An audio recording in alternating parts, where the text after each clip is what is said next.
नमस्कार मंडळी, आज मी तुम्हाला ही कोबीची पचडी बनवून दाखवणार आहे। जेव्हा कधी घरामध्ये भाजी नसेल किंवा तोंडाला चव नसेल त्यावेळी तुम्ही ही बनवू शकता। खूप कमी साहित्यामध्ये आणि पटकन होणारी ही रेसिपी आहे आणि लागते तर खूप छान। तर नक्कीच तुम्हाला आवडेल, त्यासाठी ना हा व्हिडिओ पूर्ण बघा। चला तर सुरुवात करूया या रेसिपीला। तर हा बघा, कोबी मी इकडेच आधीच किसून घेतलेला होता। तर हा पाव किलो एवढा कोबी मी घेतला होता। आता हा जो कोबी आहे तो आपल्या रेग्युलर घरात असणाऱ्या या अशा किसणीने किसून घ्यायचा। बारीक किंवा मोठ्या कोणत्याही साच्याने तुम्ही किसून घेऊ शकता। आता या ना कोबीमधलं जे पाणी असतं ना ते मी काढून घेतलेलं आहे, जे काय सुटतं ते, कारण याचा जो उग्र वास असतो तो काही जणांना आवडत नाही।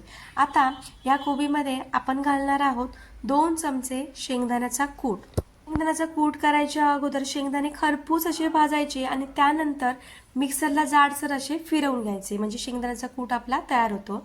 आता यामध्ये ना पाव चमचा मी घालणार आहे पिठी साखर।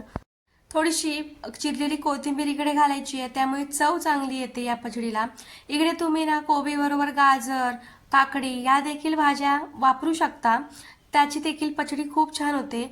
आता घातलेलं सगळं साहित्य हलक्या हाताने एकदा मिक्स करून घ्यायचं आहे आणि आपल्याला यावर वरून घालण्यासाठी फोडणी तयार करून घ्यायची आहे। तर मी इकडे फोडणीसाठी तेल गरम करते। तर 2 ते 3 चमचे मी इकडे तेल घालून घेते।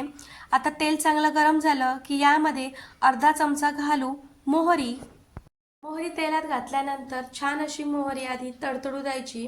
चांगली मोहरी तडतडली की यानंतर यामध्ये जिरं घालायचं। तर अर्धा चमचा जिरं मी इकडे घातलंय। त्यानंतर यामध्ये घालायची मिरची। तर 2 बारीक चिरलेल्या मिरच्या मी इकडे घातलेल्या आहेत। तुम्ही तुमच्या आवडीनुसार कमी जास्त मिरच्या करू शकता। आता यामध्ये कढीपत्ता घालायचा आणि आता गॅस बंद करून यामध्ये घालून घ्यायचा आहे आपल्याला हिंग। तर आपली इकडे ही खमंग फोडणी तयार झालेली आहे। ही आता आपल्याला घालून घ्यायची आहे कोबीवर। कोबीत अशी ही फोडणी घातली की आपल्याला पुन्हा एकदा हे सगळं साहित्य व्यवस्थित मिक्स करून घ्यायचं आहे। फोडणी व्यवस्थित या कोबीला लागली पाहिजे आणि यानंतर आपल्याला यामध्ये ना चवीनुसार मीठ घालून घ्यायचं आहे।